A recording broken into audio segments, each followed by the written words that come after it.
Este es un podcast que hacemos en Gobierno y Análisis Político en el marco de uno de nuestros proyectos, enfocado en el fortalecimiento de la resiliencia democrática en Latinoamérica. Este es un espacio donde interactuamos académicos, activistas y ciudadanos. En esta ocasión conversaremos una servidora, María Isabel Puerta, investigadora asociada de GAPAC, con uno de nuestros principales investigadores, Armando Chaguaceda, quienes somos coautores del texto Una democracia a la China, discutiendo el relato oficial. Armando, creo que esta es una conversación que va a despertar mucho interés, no solamente por el texto, sino por lo que quizás hayamos podido dejar por fuera. A mí me gustaría comenzar esta conversación sobre lo que el Partido Comunista Chino nos está vendiendo como democracia. Podemos hablar de democracia cuando el Partido Comunista Chino controla todas las variables de las categorías: apertura, reforma, innovación, adaptación y modernización. Gracias, Marisabel. Sí, mira, esta es una pregunta que justo cuando reflexionamos para este paper nos planteamos, porque hay como posturas muy polares ante el ascenso de China, ¿no? Hay una postura de encantamiento, favorecido, ¿no?, por los mecanismos de influencia y share power del gobierno chino, influencia económica, cultural, política, donde se presenta el modelo como el modelo para la periferia, para el tercer mundo. Y hay también un discurso antichino muy burdo, donde se homogeniza pues el régimen político con la cultura china y aquí le tinte xenófobo.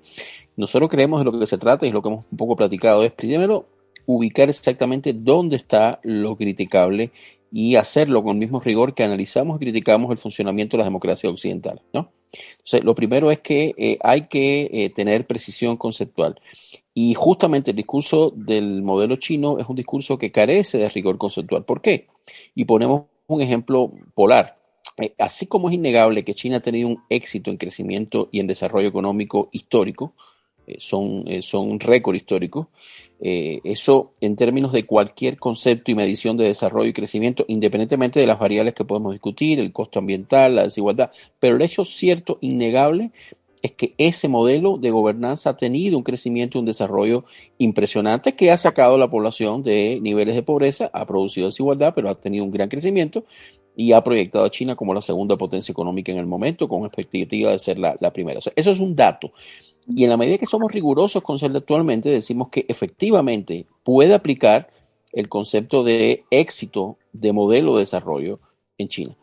Pero así como somos rigurosos en ese caso, pues, tenemos que ser rigurosos en no hacer un estiramiento conceptual, o más bien no repetir el estiramiento conceptual que hace el Partido Estado Chino, Partido Comunista, de hablar de una democracia de la China. No lo hay, no porque, como también falsamente se diga, Marisabel, hay un modelo occidental de democracia. La democracia es un fenómeno global, como lo es el autoritarismo, que se adapta a características culturales, religiosas, nacionales, se adapta, pero tiene elementos invariantes que si no existen no hay democracia. Es decir, si hay un gobierno que es hiperconcentrado, que es un gobierno que no tiene accountability por sus ciudadanos, sobre todo en los niveles superiores, si es un gobierno en el cual hay un partido que tiene una ideología de Estado oficial, si es un gobierno en el cual hay periodistas que son presos por ejercer, por ejemplo, la veeduría sanitaria, como pasó en el COVID, etcétera, etcétera, etcétera. Ese mismo gobierno puede ser celebrado como el gobierno que ha tenido un increíble desarrollo económico, pero no puede ser llamado democracia. Entonces yo creo que lo primero es, un número uno,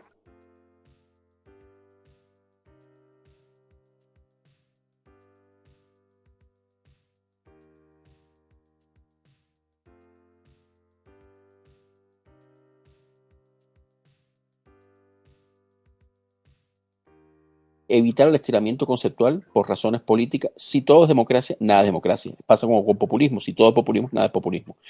Segundo, no seguir repitiendo que culturalmente la democracia es un producto de Occidente o que cualquier cosa que formalmente cumple ciertas características, un gobierno no monárquico, etcétera, también es una democracia de otro tipo. Si una democracia supone elecciones justas y libres, supone poderes que se contrapesan, supone la capacidad de los ciudadanos de elegir y vigilar a sus gobernantes y renovarlos periódicamente. Eso puede adquirir diferentes formatos presidencialistas, parlamentarios, en estados laicos, en estados con una religión oficial, como Costa Rica, por ejemplo.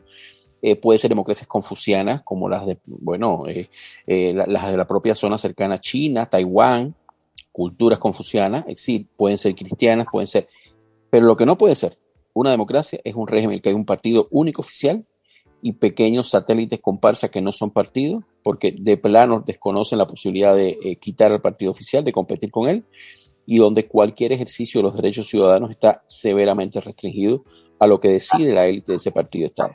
Por tanto, no, en China no existe ni siquiera con los adjetivos que usan de consultiva, socialista, popular, ningún modelo de democracia.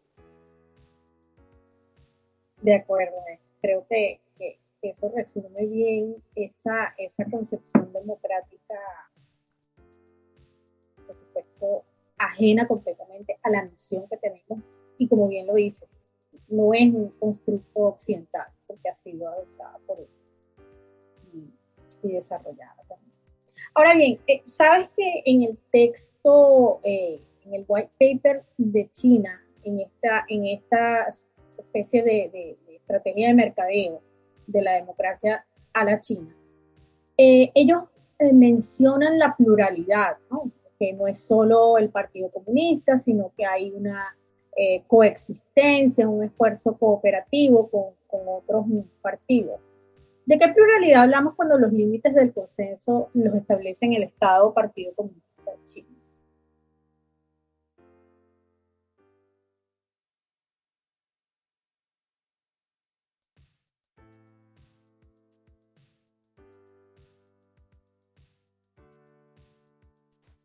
Bueno, básicamente el mismo modelo que existía, por ejemplo, en la Alemania comunista, en la cual hay una concesión de Frente Unido. En el Partido Socialista Unificado de Alemania estaba consagrado por las leyes, las instituciones y por el poder duro, por la policía política, como el partido gobernante, y había pequeños partidos que se reclamaban campesinos, incluso liberal, cristiano, que hacían el rol de comparsa, pero jamás en 45 años de existencia de ese Estado le disputaron el poder al PCUA en Alemania del Este. Ese tipo de pluralismo, con lo cual no es un pluralismo político, no solo porque son partidos que no son partidos. Bajo un régimen de partido único, de matriz totalitaria, comunista o fascista, el partido pierde la naturaleza del partido porque el partido es una parte. El partido es una organización política que compite por el poder, con programas ideológicos, con militancia. Y no, el partido de tipo leninista o nazi no es un partido, es una vanguardia organizada que toma el Estado. Y los otros partidos son meras comparsas, con lo cual tampoco son partidos, son organizaciones, poleas de transmisión o legitimadoras de ese partido.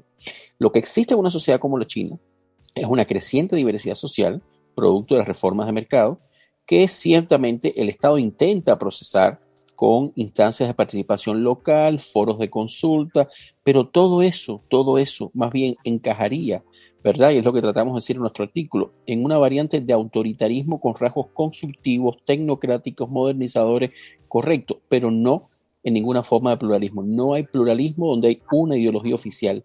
No hay pluralismo donde se puede consagrar la ideología de una persona, en este caso Xi Jinping, como antes fue Mao, y de un partido como una verdad absoluta que no puede ser contrastada por los ciudadanos con fuentes alternativas de información o de opinión. Allí, el único pluralismo que existe, voy a recordar a Trotsky, es aquel pluripartidismo que él decía que era el de un partido en el poder y los demás en la cárcel. Entonces, no existe pluralismo bajo ni siquiera la retórica del modelo chino. Y creo que eso es importante, como tú lo decías, dejarlo claro e insistir en la falta de consistencia de la definición y de esa especie de panorama que pinta el documento sobre una armonía desde el punto de vista del funcionamiento institucional chino.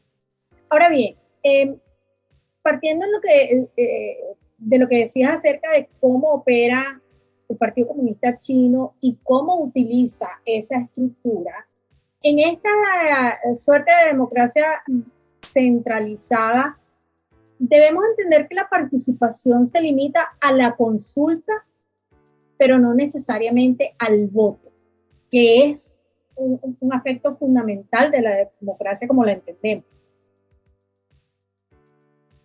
Correcto, porque es un esquema piramidal en que los niveles superiores, y recuerden que esto tiene un pie en el modelo leninista de mal llamado centralismo democrático, donde los órganos decisores superiores tienen una cascada jerárquica de mandatos sobre los inferiores, pero además porque no solo, como tú bien señalas, hay una participación en la consulta, y eso sí ha sido un espacio de experimentación del modelo chino, por la vía electrónica, por la vía de los foros consultivos, o por la vía, por ejemplo, de elecciones locales en las villas, pequeños espacios de experimentación, es cierto, eso se ha dado, pero eso no altera la sustancia principal de un modelo de partido único, jerárquico y vertical.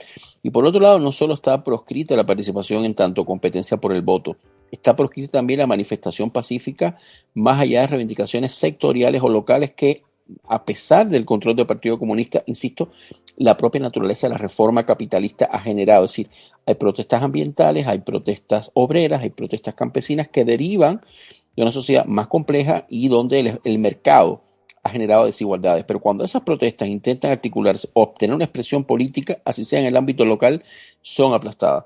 Incluso recordemos movimientos no políticos, sino movimientos espirituales como el Falun Gong, que fueron proscritos y perseguidos por el Partido Comunista sencillamente porque creaban una espiritualidad alterna, otra a la espiritualidad oficial, aunque eran movimientos que planteaban un retiro, una desconexión de la política.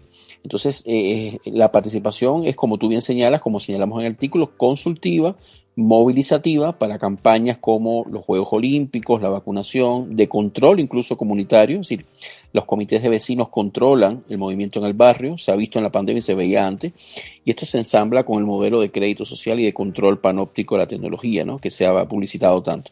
Pero si no hay posibilidad de contestación electoral, de candidaturas alternativas y de vigilancia y accountability de las decisiones y niveles superiores del poder, no solo no hay pluralismo, sino que tampoco hay democracia y participación plena. Yo creo que lo que tenemos, y he tratado de dejarlo claro en el estudio, es un tipo de autoritarismo reformado, modernizado, que hace uso de las tecnologías de la información y de la retórica, y por eso este white paper, tú lo señalas muy bien, de hecho, es un esfuerzo de marketing político, pero no corresponde ni siquiera al tipo de crítica que podríamos ver en las democracias occidentales. Quiero terminar con una idea para no extenderme mucho.